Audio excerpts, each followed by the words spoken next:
Now, John Eno, handing over the thank you baton for taking your seat. to Chief Senator Sonia Bonaya Ogoju, please, you are Ono, disturbing the who Senate is leader. making his way into Sonia the Ogoju, you are chamber disturbing the now Senate leader. to also face Senator the Senate. Andy Uba, One please has take to your say seat. that the atmosphere Senator thus Andy far Uba, has please take really your been seat. cordial. Thank you very much. The lawmakers have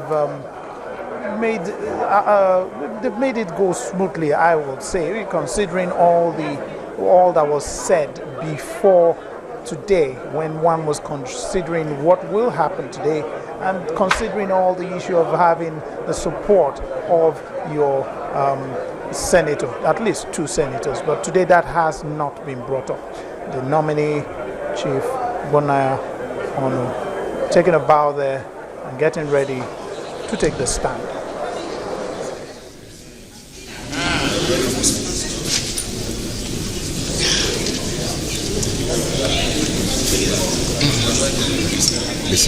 Distinguished colleagues, we have before us the next nominee, Dr. Christopher Boyan.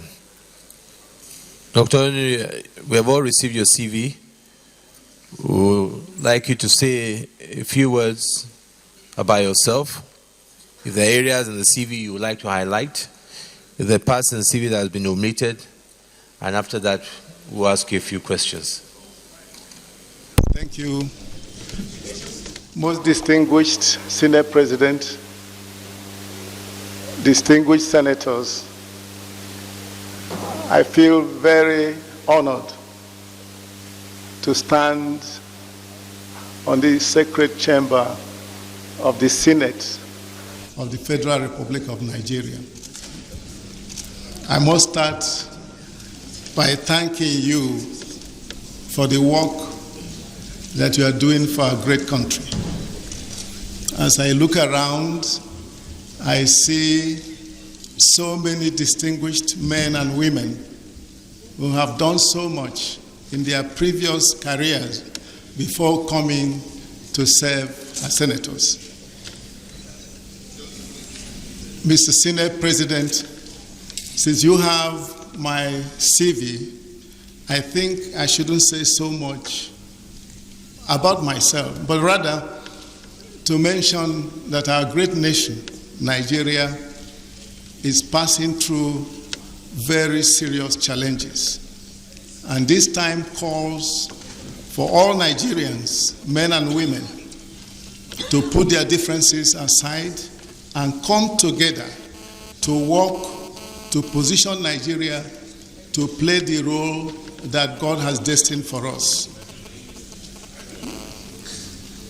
We remain the most populous black nation on earth.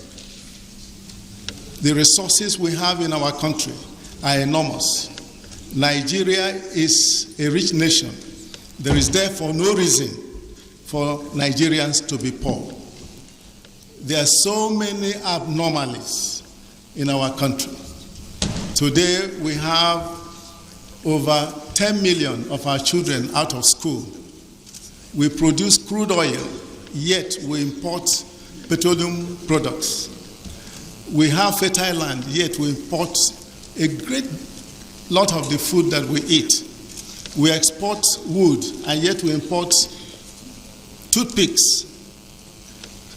This time calls for everybody to fold his or her sleeves and get to work. And that is why, Mr. Senate President, distinguished senators, I will feel very happy if you confirm me so that I can join you and other Nigerians to find solutions to these problems, because Nigeria will be great again. Senator Godfrey Nazi.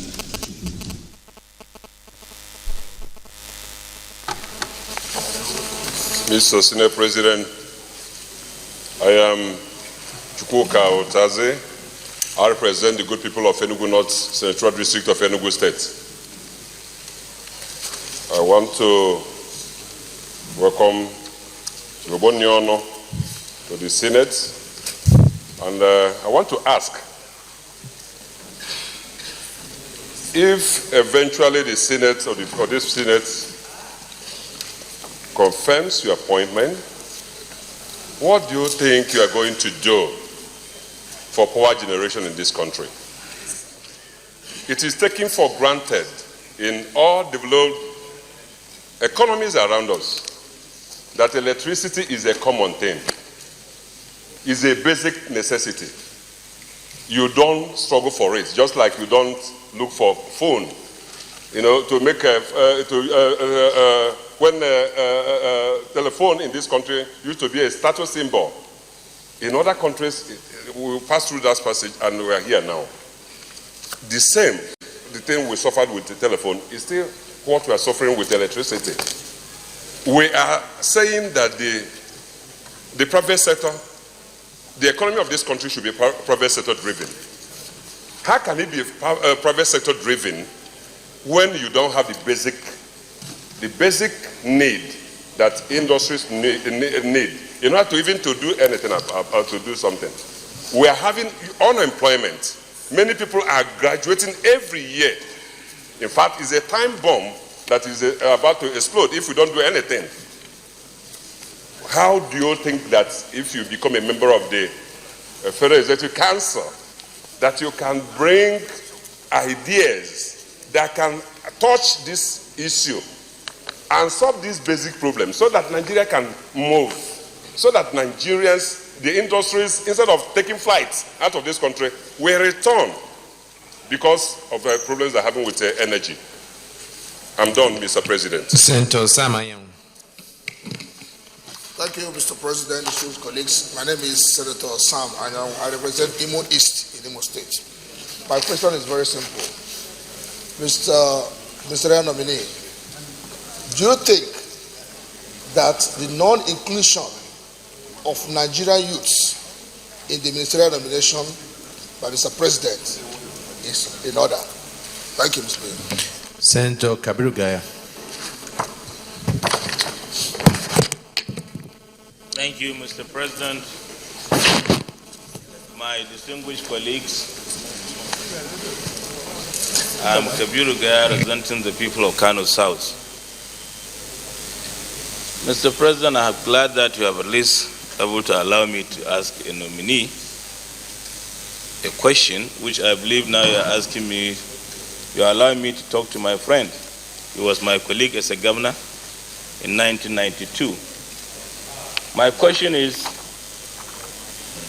my national chairman, former national chairman of APP, you have made tremendous efforts in maintaining peace in this country.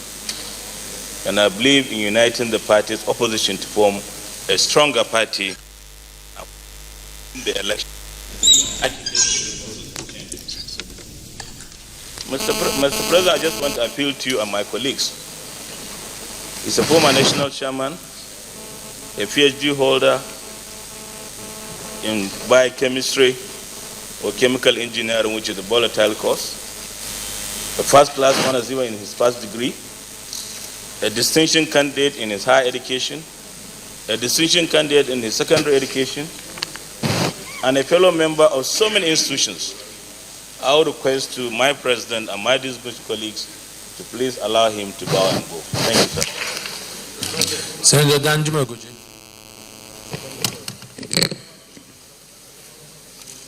Thank you, Mr. President.